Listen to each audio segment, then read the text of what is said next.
7월의 세 번째 주일입니다. 예배의 자리에 나오신 모든 분들 환영하고 축복합니다. 오늘은 현대인을 위한 십계명 공부 다섯 번째 시간인데요. 출애굽기 20장 8절에서 11절 말씀 본문으로 안식이라는 제목의 말씀 전하겠습니다. 한국에서 가장 보수적인 그 장로교 교단을 꼽아보라고 하면 고신, 합동, 또 합신 이와 같은 교단들이 있습니다.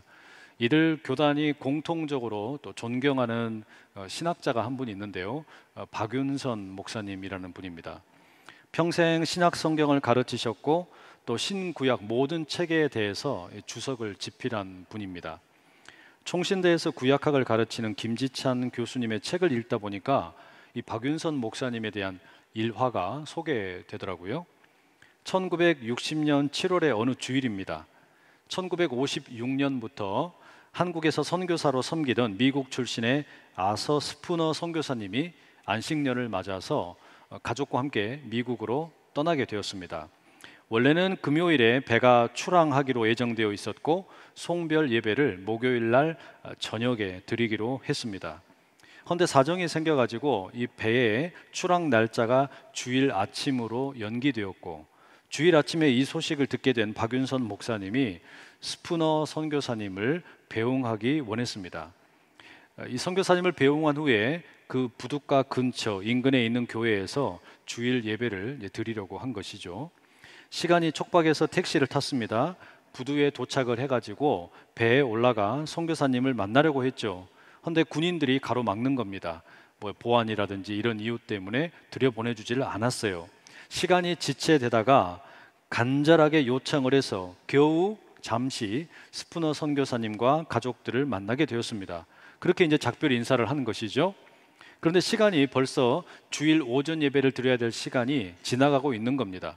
하는 수 없이 동행했던 사람들이 배 안에서 간단하게 예배를 드렸습니다. 배에서 내린 후에는 이제 공예배가 지나가고 있어서 집으로 모두가 돌아가게 되었습니다. 이제 이 일을 두고 목사님들 중에 몇 분이 박윤선 목사가 주의를 범했다 이렇게 비난을 했습니다. 노회에서 이 문제를 지적을 했고 1960년 고신 총회에서 정식으로 이 문제를 다루게 되었어요. 총회는 주일 성수에 관해 본인 양심에 거리낌이 없어도 건덕상 문제가 될 때는 도의적 책임을 져야 한다 이렇게 가결을 했습니다. 이 총회 결의를 바탕으로 박윤선 목사님이 당시 재직하고 있던 고려신학교 이사회가 이 박 목사님에게 주일에 선교사를 전송한 일에 대해서 사과하라 요청을 했습니다. 박 목사님이 이를 거부하고 사과를 안 했어요. 이 일로 박윤선 목사님은 고신교단을 떠납니다. 1963년에 총신대 교수로 자리를 옮깁니다. 또한 이 스푸너 선교사님 역시 안식년을 마친 후에 한국으로 돌아오지 않았다고 합니다. 이 주일을 지나치게 율법주의적으로 지키다 보니까 일어난 해프닝입니다. 참 안타까운 일이죠. 그런데 요즘은 이와 반대되는 일들이 참 많이 일어나는 것 같습니다. 주일을 너무 율법주의적으로 지키는 것도 문제이지만 주일을 너무 가볍게 여기는 것도 역시 문제입니다. 특히 코로나 이후에 주일 예배를 요식행위처럼 여기는 분들이 급증하고 있어요. 코로나가 처음 발발했을 때 성도님들이 이 현장 예배를 나오지 못하는 것 때문에 참 마음 아파했습니다. 예배드리러 가고 싶다, 또 너무 답답하다 이런 이야기들을 많이 하셨어요. 그런데 이제 2년 6개월, 7개월 이렇게 지나가다 보니까 온라인 예배가 너무 편한 거예요. 그러니까 이제는 현장 예배를 드리는 것보다 온라인 예배가 더 좋다라는 말씀들도 꽤 하세요. 코로나가 다소 잠잠해지고 거리두기가 완전히 해제되었지만 현장 예배 드리는 것에 대해서 여전히 버거워한다라는 말입니다. 제가 만나본 대형교회 섬기는 목사님들 대부분이 하는 이야기가 있습니다. 현장 예배를 드리는 그 출석률이 코로나 이전에 50%에서 60% 수준밖에 안 된다는 겁니다. 여러분 이게 뭘 의미하는 거겠습니까? 많은 성도분들이 더 이상 주일을 성수하는 것에 대해서 진지하게 고민 안 한다는 이야기죠. 주일도 다른 평일들과 다를 바가 없다고 생각하는 분들이 꽤 많아졌어요. 주 5일 근무제와 함께 뭐 여유가 되면 가족들과 함께 여행을 갈 수도 있고 친구들과 놀러 가는 것도 이상하지 않습니다. 그리고 주일 예배는 그 여행지 근처에 있는 교회에서 간단히 드리면 된다 생각을 하는 겁니다. 그것도 아니면 그냥 온라인으로 편하게 참여하면 된다. 그러면 성도의 예배의 의무는 다 했다. 이렇게 생각하는 분들이 많이 늘어났어요. 결국 여러분, 우리가 이 코로나를 겪으면서 자연스럽게 생각해야 할 질문들이 생겼습니다. 주일이라는 것이 우리에게 어떤 의미가 있는 것인지, 또 주일을 거룩하게 지킨다라고 하는 것이 어떤 것인지, 지나치게 율법주의적인 것도 문제인 것 같고 또 너무 가볍게 여기는 것도 문제인 것 같은데, 그 적정한 어떤 주일 성수의 신앙의 원리가 뭔지, 이런 것들에 대해서 여러분 우리가 생각을 해봐야 한다라는 말입니다. 바로 그런 이유 때문에 오늘 우리는 데칼로그의 네 번째 말씀, 안식일을 거룩히 지키라는 이 말씀에 좀 공부를 하려고 합니다. 그런데 여러분, 이 주일 성수에 대한 주제를 다루는 데 있어서 아마 가장 근본적으로 이런 질문이 하나 생길 수 있어요. 왜 안식일을 지키라는 본문의 내용을 우리가 주일 성수와 관련해서 공부해야 하느냐라는 거예요. 우리는 여호와의 증인이 아니잖아요. 우리는 그 안식일을 지키지 않는데, 우리는 주일을 지키는데 왜 이 말씀을 우리가 이렇게 살펴봐야 하느냐라는 겁니다. 다시 말하면 구약의 안식일의 제도가 신약 시대를 살고 있는 우리들에게도 동일하게 적용될 수 있느냐 하는 겁니다. 이에 대해서 좀 간략하게 다루고 본문을 좀 말씀드릴게요.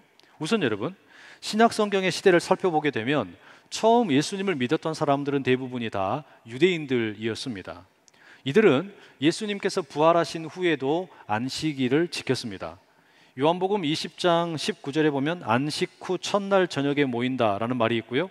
사도행전 20장 7절에는 안식 후 첫날에 모였다, 뭐 이런 내용이 있어요. 그러니까 유대인이면서 예수님을 믿게 된 첫 번째 그리스도인들은 토요일 날 안식일을 지키는 것을 당연하게 여겼고, 그리고 예수님의 부활을 기념하는 주일 아침에 따로 모임을 가진 겁니다. 그런데 이제 교회가 이렇게 역사가 흘러가면서 어때요? 유대인들만 모이는 게 아니라 이방인들이 함께 이제 들어오지 않습니까? 근데 이방인들은 여러분 안식일을 몰라요. 안식일에 대해서 관심이 없는 겁니다. 그리고 자연스럽게 이제 율법으로부터 조금씩 벗어나기 시작을 하지요. 그러면서 이제는 안식일을 지키는 게 아니라 주일을 지키게 되었습니다. 그러니까 주일이 안식일을 대체했다라고 말할 수도 있겠죠. 그러면 이제 질문이 생기는 거예요. 십계명에는 안식일을 지키라고 그랬는데 오늘 우리는 주일을 지키고 있으니까 십계명이 아니네, 구계명이네. 안식일을 지키라는 계명은 빼야 되는 거 아니냐. 근데 이런 질문이 생긴다는 말이에요. 형식적인 면에서는 그게 맞습니다. 우리는 이제 과거의 구약의 시대처럼 안식일 날 뭐 희생 제사를 드리거나 또는 제물을 그렇게 막 희생을 시키거나 이렇게 하지는 않아요. 그러니까 구약의 시대와 같은 형식적인 안식일 준수는 하지 않는 겁니다. 하지만 종교개혁가 깔병이 이런 이야기를 했습니다. 비록 우리가 형식적인 면에서는 안식일을 지키지 않지만 그 십계명에 기록되어 있는 안식일의 정신은 배울 필요가 있다. 왜 안식이라고 하는 것이 우리에게 필요한 것인가? 그것을 하나님이 주신 이유가 무엇인가? 주일을 지키면서도 우리는 바로 그것을 배울 필요가 있다는 거예요. 다시 말하면 주일날 안식의 정신이 필요하다는 이야기입니다. 저도 동일하게 믿습니다. 외형적인 차원에서는 안식일을 우리가 그대로 따를 필요가 없어요. 하지만 우리가 주께서 부활하신 것을 기념하는 주일의 날 함께 모여서 예배를 드릴 때 이게 과연 어떤 의미에서 우리에게 안식이 되는 건가? 이건 한번 우리가 생각해 볼 필요가 있다라는 말입니다. 본문의 첫 번째 말씀 8절이 이렇게 시작을 하죠. 안식일을 기억하여 거룩하게 지키라. 이에 대한 이제 규정의 말씀이 11절까지 길게 설명이 됩니다. 10계명의 10가지 이 말씀들 가운데 가장 긴 내용을 담고 있어요. 그만큼 자세하게 설명을 하는 거죠. 안식의 정신이 무엇인지를 아주 자세하게 안내를 하고 강조합니다. 9절과 10절에 보면 엿새 동안은 힘써 일을 하고 일곱째 날은 하나님 여호와의 안식일이기 때문에 이 일을 멈추고 쉬어라, 이렇게 규정을 하고 있습니다. 그럼 여러분, 이 안식일과 관련된 내용에서 두 가지 중요한 핵심이 있어요. 그 첫 번째는 뭐냐면 쉰다라는 겁니다. 안식일은 쉼의 날이에요. 그리고 동시에 이 안식일은 하나님의 날이라는 겁니다. 이 두 가지가 우리가 결국은 이 사번 계명을 이해하는 핵심이라 할 수 있습니다. 쉰다라고 하는 것과 하나님의 날이라고 하는 것, 이 둘을 우리가 함께 연합시켜야 할 필요가 있습니다. 먼저 여러분, 쉼에 대한 내용부터 좀 말씀을 드릴게요. 안식이라는 말은 히브리 말로는 샤밧이라고 부릅니다. 여기는 멈춤이라는 뜻도 있고 쉼이라는 뜻도 있어요. 그러니까 구체적으로 이 샤밧이라는 말 속에는 일을 멈추고 쉰다라는 이야기가 되겠죠. 이것을 여러분, 이 십계명을 지금 전수받는 이스라엘의 상황에서 한번 이해를 해보세요. 이스라엘 백성들은 약 400년 동안 애굽에서 종살이를 했습니다. 종으로 산다라고 하는 것은 자기 스스로 시간을 관리하는 게 아니라 누군가에 의해서 계속 일을 강요받는 겁니다. 그렇죠? 아침부터 저녁까지 일만 하는 겁니다. 그들에게 쉼이라고 하는 것은 없어요. 그저 매일같이 일어나서 애굽의 왕을 위해 피라미드를 만들고 스핑크스를 만듭니다. 그러다가 병이 들거나 다치게 되면 버림받고 죽게 됩니다. 이게 노예로 살았던 이스라엘의 현실이죠. 그런 그들에게 하나님께서 신분의 자유를 주셨습니다. 홍해를 건너면서 자유인이 된 거예요. 그러니까 이제는 일의 강도를 스스로 조절할 수 있게 되었고요, 필요하다면 충분히 쉼을 누릴 수 있게 되었어요. 그런데 여러분, 과연 이게 가능했을까요? 홍해를 건너자마자 자유인이 되었을 때 일과 쉼 사이에 균형을 알아서 잘 할 수 있었겠냐라는 말이에요. 여러분, 이게 쉽지 않아요. 예를 들어서 북한에서 살던 탈북자들이 우리나라에 와가지고 살면서 쉽게 적응을 합니까? 어려워요. 그 폐쇄적인 그 공산주의 사회에서 누군가의 감시 가운데 살아가다가 자유가 주어졌습니다. 그런데 이걸 힘겨워하는 겁니다. 이 주어진 자유를 가지고 어떻게 살아야 할지 모르는 탈북자분들이 꽤 많습니다. 마찬가지예요. 홍해를 건너서 신분상으로는 자유가 주어졌지만 아직 생각의 자유와 삶의 방식에 있어서의 자유가 이들에게 자리 잡지 못한 겁니다. 그래서 이들은 일과 쉼 사이에 어떻게 균형을 잡아야 하는가 모르는 거예요. 그런 이유 때문에 하나님께서 이들에게 일과 쉼에 대해서 가르침을 주십니다. 9절의 말씀에 보면 엿새 동안은 힘써 네 모든 일을 행할 것이나, 이렇게 말씀하시죠. 힘써 일을 하라. 6일 동안은 힘써 일을 하라는 겁니다. 여기 힘써 일을 한다라는 말은 히브리어로는 아바드라는 동사에서 파생된 타보드라는 단어를 씁니다. 뭐 땅을 기경한다는 뜻도 있고요, 누군가를 섬긴다는 뜻도 있고 열심히 일한다는 뜻도 있어요. 복합적인 의미가 들어있죠. 종합을 해놓고 보면 6일 동안 노동하는 것은 누군가를 섬기는 것처럼 땅을 기경하면서 열심히 일하라는 겁니다. 그렇게 6일 동안 주어진 모든 일을 마치라는 것이죠. 그런 후에 주어지는 게 뭡니까? 쉼이에요. 그 후에 주어지는 게 안식이라는 말입니다. 다시 말하면 안식이라고 하는 것은 그냥 매일같이 놀고 있는데 또 주어지는 게 아니라 열심히 노동을 한 이후에 주어지는 거란 말이죠. 대충 뭐 설렁설렁 일하고 그리고 나서 또 쉬어라, 이게 아니에요. 열심히 땀 흘린 후에 비로소 안식하라. 성경은 그걸 말하는 겁니다. 그런데 여러분, 여기 힘써서 일을 한다라는 이 히브리어의 의미 속에 섬긴다는 의미가 있다 그랬잖아요. 이게 여러분 우리가 좀 고민을 해볼 내용입니다. 가만히 묵상을 해보세요. 열심히 일을 합니다. 내 일터를 내가 열심히 섬깁니다.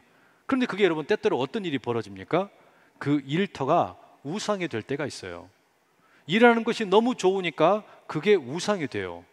또 일하는 게 너무 힘들어서 그게 우상이 될 때도 있습니다. 말하자면 내가 열심히 일하고 있는 것을 내가 우상으로 삼아서 섬길 때가 있다는 이야기예요.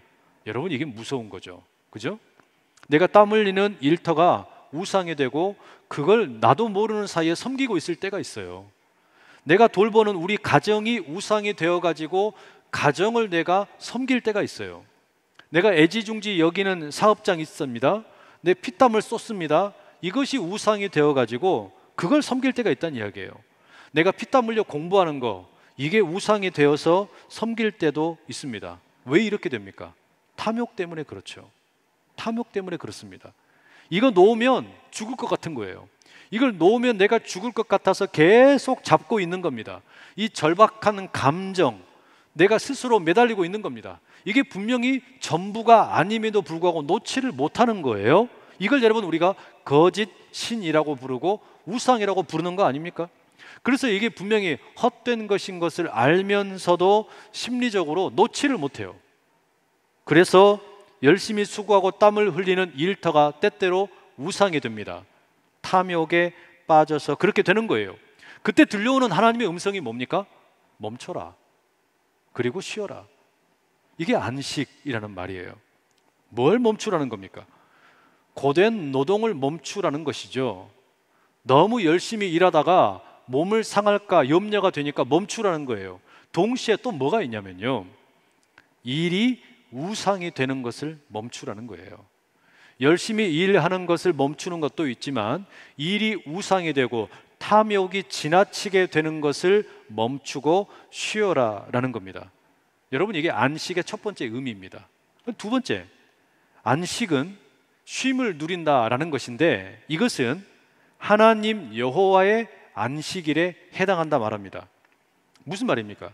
쉼을 누리기는 누리는데요, 내가 열심히 노동을 한 이후에 쉼을 누리는데 이게 내 마음대로 하는 게 아니에요. 내가 원하는 방식대로 내가 알아서 쉬는 게 아닙니다. 그럼 어떻게 하는 겁니까? 여호와 하나님의 안식일이기 때문에 하나님 여호와의 방식대로 쉼을 누리는 겁니다. 하나님의 질서를 따라서 내 마음을 조율하고 나를 돌보는 거예요.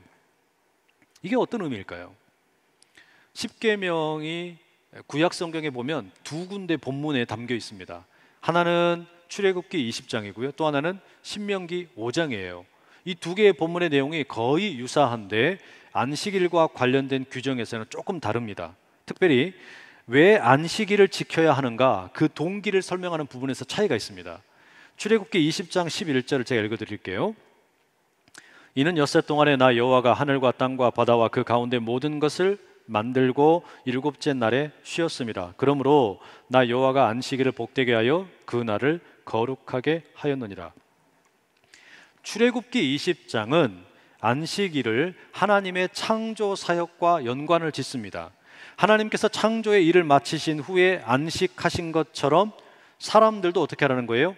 6일 동안 일을 한 후에 7일째에는 쉬라 말씀을 합니다. 반면에 신명기는 하나님의 창조 사역에 대해서는 언급을 하지 않습니다. 신명기 5장 15절 말씀인데요, 너는 기억하라. 네가 애굽 땅에서 종이 되었더니 네 하나님 여호와가 강한 손과 편 팔로 거기서 너를 인도하여 내었나니 그러므로 네 하나님 여호와가 네게 명령하여 안식일을 지키라 하느니라.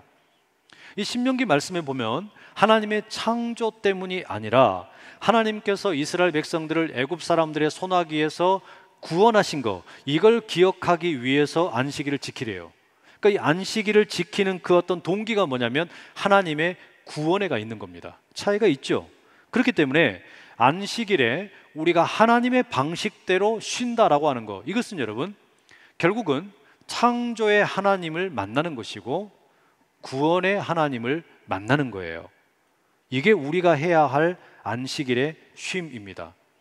출애굽기의 말씀을 따르자면 창조주 하나님을 기억하고 배우는 겁니다. 내가 하나님에 의해서 지음을 받았고 내가 살고 있는 이 온 세상이 하나님의 작품이라는 것을 잊어버리면 안 된다는 거예요.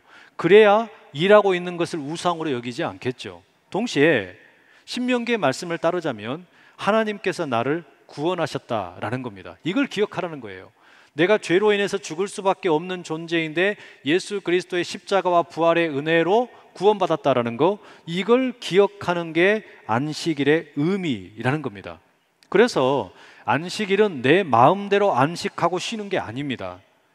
이 날은 하나님께서 나의 창조자임을 기억하는 날이고 또한 이 날은 하나님께서 나의 구원자 되심을 기억하는 날입니다. 여러분, 이것은 마치 라디오에 주파수를 맞추는 것과 같은 일이에요. 저는 자동차를 타고 다닐 때 주로 KBS의 클래식 FM 그 라디오를 듣습니다. 그런데 다른 누군가가 제 차를 운전하거나 또 라디오를 만지게 되면서 주파수가 틀어질 때가 있어요. 그럼 어떻게 합니까? 제가 다시 운전을 할 때는 그 주파수를 다시 맞춰요. 이게 조율하는 거죠. 그 주파수를 맞추는 겁니다. 우상은 우리가 평일을 살아가는 동안에 끊임없이 하나님께 맞춰져 있던 우리의 주파수를 흔들어 버려요. 자기에게로 조율을 하라고 말합니다. 하나님이 아니라 자기에게 맞추라고 이야기하는 거예요. 그런데 안식일은 우리에게 그와 같은 일탈을 막아주는 겁니다. 우리로 하여금 다시금 창조주 하나님께 우리의 시선을 두게 만들고 구원자 하나님께 우리의 생각을 두게 만드는 겁니다. 여러분, 이게 바로 안식일의 쉼을 누린다는 의미예요. 자, 그러면 마지막 남아있는 질문이 하나 있어요. 그게 뭐냐? 그렇다면 주일날 우리가 안식을 할 때 이거 어떻게 하라는 거냐? 이 주일날 우리가 안식한다라는 거 구체적으로 어떻게 하라는 것일까? 이 내용입니다. 다시 말하면 일을 열심히 하다가 그 일이 우상이 되고 탐욕이 나를 지배하지 못하도록 이제는 일을 멈추고 쉬어야 하잖아요. 다만 내가 원하는 방식의 쉼이 아니라 하나님의 방식을 따라서 쉼을 누려야 합니다. 그렇게 해서 창조주 하나님을 만나고 구원자 하나님을 만나야 한단 말이에요. 그러면 주일날 안식을 한다라는 거, 이게 어떤 의미일까요? 첫째는요, 주일은 예배하는 날이라는 것을 기억하는 겁니다. 주일은 예배하는 날입니다. 그렇기 때문에 일손을 놓고 하나님 안에서 쉼을 얻는 법을 배워야 됩니다. 다시 말하면 성도에게 있어서 최고의 휴식은 예배입니다. 우리는 예배를 통해서 쉼을 누리는 거예요. 이 예배를 통해서 우리의 영혼과 우리의 육신이 함께 쉼을 누리고 안식을 누리는 겁니다. 하나님께서 우리 가운데 오셔서 은혜를 베푸신단 말이에요. 유대인 철학자인 아브라함 요슈아 헷셀은 이 시간과 관련해서 참 흥미로운 말을 했습니다. 하나님께서 거룩하게 하신 첫 번째 대상이 뭐냐? 그것은 물건도 아니고 장소도 아니고 시간이라고 말을 합니다. 오늘 이 말씀에 나오는 것처럼 안식일을 거룩하게 하라 말씀하셨단 말이에요. 시간을 가장 먼저 거룩하게 하라고 말씀하셨어요. 그러니까 성전이나 성막을 지어서 거룩하게 하라 말씀하시기 전에 시간을 거룩하게 할 것을 먼저 요구하셨다는 이야기입니다. 그래서 이 요슈아 헷셀은 뭐라고 이야기하냐면 안식일이라고 하는 것은 시간 속에 지성소를 만드는 거다 이렇게 말합니다. 눈에 보이는 지성소 건물을 만드는 거, 그게 성막이고 성전이잖아요. 그런데 시간 가운데 지성소를 만드는 거, 이게 뭡니까? 이게 주일, 안식이라는 말이에요. 그래서 이게 특별한 의미를 갖습니다. 다시 말하면 우리가 주일날 예배를 드리는 것은 뭐 하는 거냐면 하나님께 나아가는 시간의 지성소를 마련하는 겁니다. 그 시간의 지성소 속에 들어가서 우리는 하나님을 만나요. 그리고 하나님으로부터 용서를 경험합니다. 그리고 하나님으로부터 주어지는 복을 누리게 되는 거예요. 여러분, 그래서 여러분께 꼭 도전을 드리고 싶은 게 있습니다. 이 주일을 예배하는 날로 온전히 삼으실 수 있기를 축복합니다. 하나님을 만나는 시간의 지성소를 만드실 수 있기를 축복합니다. 여러분의 예배를 조금 더 특별하게 만드시는 거예요. 우리가 교회에서 함께 예배를 드릴 때 짜여진 순서들이 있죠. 그런데 그 순서 가운데 온전히 참여하면서 이 예배를 온전히 나의 시간의 지성소로 만든다는 이야기예요. 다시 말하면 예배의 부름으로부터 시작이 되어서 다 함께 일어나서 하나님을 찬양할 때 목청껏 찬양을 하고 손을 들고 기도하고 말씀에 온전히 집중하며 귀를 기울이면서 지금도 살아서 역사하시는 창조주 하나님을 만나고 구원주 하나님을 만나는 그 은혜가 이 예배 가운데 있기를 간절히 축복합니다.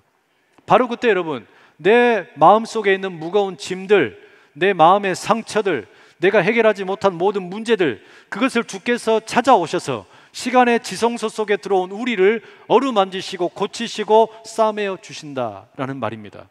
두 번째, 우리가 주일날 안식한다라고 하는 것은 하나님의 주권을 인정한다라는 뜻입니다. 앞서 말씀드렸던 것처럼 여러분, 우리는 일을 하면서 일 자체가 때때로 우상이 되기 쉬워요. 일이 잘 되어도 우상이 될 수 있고 일이 안 되어도 우상이 될 수 있습니다. 일이 잘 된다고 생각을 해보세요. 그러면 주일날 예배를 드리는데 자꾸 일터가 생각이 납니다. 내가 예배 안 드리고 일하면 돈 훨씬 더 많이 벌 수 있을 것 같단 말이에요.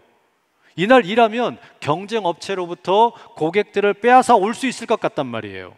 주일날 일하면 내가 원하는 수준의 어떤 부를 금방 획득할 수 있을 것 같다라고 생각이 된단 말이에요. 주일에 이런 마음을 내려놓고 안식을 한다는 거, 여러분 이게 뭡니까? 하나님의 전지전능함을 믿는 거예요. 내가 일하지 않아도 이날 내가 쉼을 누린다고 하더라도 하나님께서 나를 먹여주신다. 하나님이 나를 입혀주신다. 하나님이 나를 지켜주신다. 여러분 이걸 믿는다는 이야기예요. 하나님을 신뢰하는 겁니다. 바로 그게 여러분 주일날 안식한다는 말 속에 들어있는 의미입니다. 하나님의 절대 주권을 인정하는 거예요. 진정한 안식이 가능하려면 하나님께 내 삶을 맡겨드릴 수 있어야 됩니다. 다시 말하면 내 자신을 하나님께 맡기지 못하면 쉬지를 못해요. 내 손에 쥐어있는 이 일을 놓지 못하면 어떻게 안식이 가능하겠냔 말이에요. 이 일을 놔야만 쉴 수 있죠. 이 일을 내 생각에서 내 손에서 놔야만 비로소 진짜 쉼이 있게 된다라는 말입니다. 그러니 여러분 꼭 믿으십시오. 하나님께서 내가 주일날 쉬어도 나를 먹이시고 입히시고 지키실 수 있다라고 하는 것을 믿으실 수 있기를 축복합니다. 그 가운데 여러분 우리 가운데 진정한 안식이 임하게 되고 그때 비로소 여러분 우리의 영혼이 건강해지고 우리의 몸도 덩달아 건강해진다라는 말입니다. 물론 여러분 아마 여러분들 가운데는 피치 못할 사정으로 주일날 예배해 하지 못하고 일해야 되는 분들이 있을 겁니다. 그런 분들이 있어요. 그런 분들에게 지금 죄책감을 심어드리는 게 아니에요. 그럴 수 있어요. 괜찮습니다. 그러면 주일이 아니더라도 다른 한 날 쉬는 날이 있거든 이 날을 여러분의 시간의 지성소로 삼으시면 됩니다. 예배하는 날로 삼으시면 돼요. 이 날은 내가 특별히 예배하는 날이다. 이 날은 내가 특별히 하나님을 위해서 구별해 놓은 날이다. 그렇게 삼으시고 그 가운데 하나님을 만나시라는 이야기예요. 하나님을 신뢰하라는 이야기입니다. 그와 같은 은혜가 여러분들 가운데 있기를 간절히 축복합니다.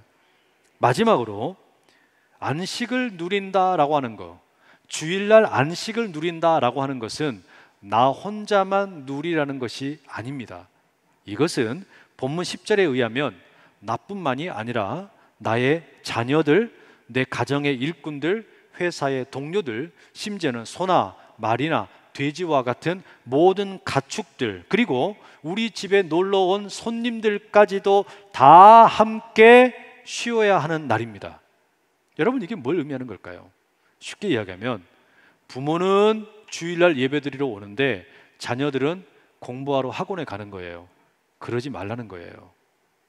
부모가 주일날 예배를 드리는 것처럼 자녀들에게도 잠시 학업을 멈추고 쉼을 가지면서 예배하는 자리에 함께 하라는 이야기입니다.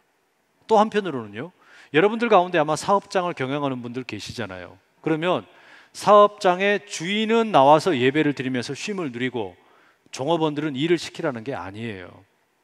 종업원들도 함께 쉼을 누리게 하라라는 겁니다. 물론 피치 못할 사정으로 인해서 경영을 할 수 있어요. 그러면 그 종업원들도 언젠가는 쉬는 날이 있어야 되겠지요. 여하튼 간에 중요한 건 뭡니까? 주님의 날에 안식한다라고 하는 것은 나 혼자 쉬는 게 아니에요. 나와 가족들이 함께 안식을 누립니다. 공동체가 함께 쉼을 누립니다. 심지어 이 피조 세계 전체가 함께 쉼을 누리도록 하나님께서 요청을 하십니다. 왜 그럴까요? 그 이유가 뭐겠습니까? 우리가 탐욕으로 인해서 때때로 과도하게 세상 가운데 착취하고 착취당할 수 있기 때문입니다. 인간의 탐욕이 나 자신을 망가뜨릴 뿐만 아니라 다른 사람도 그렇게 망가뜨릴 수 있기 때문입니다. 그러나 우리가 주님의 날에 온전히 안식을 하기로 작정을 하게 되면 우리는 진정한 자유를 누리는 거예요. 일로부터 자유함을 누리고 시간으로부터 자유를 누리고 이웃과 더불어 축제의 자리에 참여하게 된다라는 말입니다. 여러분, 주일날 누리는 이 쉼은 그래서 혼자 누리는 안식이 아닙니다. 공동체가 함께 더불어 함께 이웃들과 피조세계 전체가 함께 누리는 이 안식을 여러분 우리가 함께 누릴 수 있기를 간절히 축복합니다. 이혜인 수녀님이 쓴 주일의 나는 이라는 시가 있어요. 주일의 나는 물방울 같은 언어를 하늘에 튕깁니다. 평소에 잃었던 나를 찾아들고 빈 집으로 오는 길, 어둠이 깊을수록 잘 보이는 당신 앞에 나는 허물을 쪼아 먹는 벙어리 새입니다. 내 생애의 어느 들판에 겸손에 들꽃은 필 것일까? 내 뼈 마디마디 내가 무거워 부서지는 안갯빛 가루. 죽은 이도 일어나 앉는 주일에 산 이들이 뿜어내는 뽀얀 한숨소리. 나는 하나님 당신을 위해 물방울 같은 기도를 하늘에 튕깁니다. 주일에 여러분 어떤 마음을 가지고 나오셨어요? 상처진 마음도 있고 해결되지 않는 문제들도 있고 참 여러 가지 많은 걱정과 근심, 일터의 문제들 손에 꽉 쥐고 나오신 분들 계시겠죠. 허나 이 시간 여러분이 주님 안에서 안식하기 원하신다면 그 꽉 쥔 손을 잠시 펴시고 우리 주님 안에서 예배하는 가운데 창조주요 구원자인 주님을 만나실 수 있기를 축복합니다. 그리고 물방울 같은 언어를 주님께 아뢰면서 내 삶이 하나님의 신뢰 가운데, 하나님을 신뢰하는 가운데, 하나님의 전적인 주권 가운데 있음을 믿고 이 하루 내가 쉬는 가운데 하나님이 나를 먹이시고 입히시고 지키신다는 것을 몸소 체험할 수 있기를 간절히 축복합니다. 그리하여 나와 함께 이웃들이 더불어 이 쉼을 누리는 우리의 주일이 시간의 지성소가 될 수 있기를 간절히 소망합니다. 기도하겠습니다. 사랑하는 하나님 아버지, 오늘 우리가 진정한 쉼을 누리지 못한 채 손을 움켜쥐고 있는 것들이 참 많습니다. 하오나 주님께서는 명령하십니다. 우리가 움켜쥐고 있는 손을 놓고 일을 떠나보내고 잠깐 쉬라고 말씀하십니다. 안식을 누리라고 말씀하십니다. 그래야 우리의 영혼이 주 안에서 쉼을 누리고 우리의 몸이 회복될 수 있음을 말씀하십니다. 우리가 일터가 우상이 되고 탐욕에 사로잡혀서 그렇게 또다시 노예가 되기 쉽기 때문에 우리 주님이 우리에게 허락하시는 진정한 자유의 길을 찾아가는 복된 안식이 주어지도록 주여 복 내려 주시옵소서. 간절히 구합니다. 이 하루 내가 일을 내려놓을 때 그럼에도 불구하고 하나님이 먹이시고 입히시고 지키시는 것을 체험케 하시고 창조주 하나님, 구원주 하나님을 만나게 하시고 나 혼자 쉼을 누리는 게 아니라 더불어 함께 시간의 지성소를 만들어가며 하나님 앞에 나아가기를 기뻐하는 우리 모두가 되게 하여 주시옵소서. 예수 그리스도의 이름으로 기도드립니다. 아멘.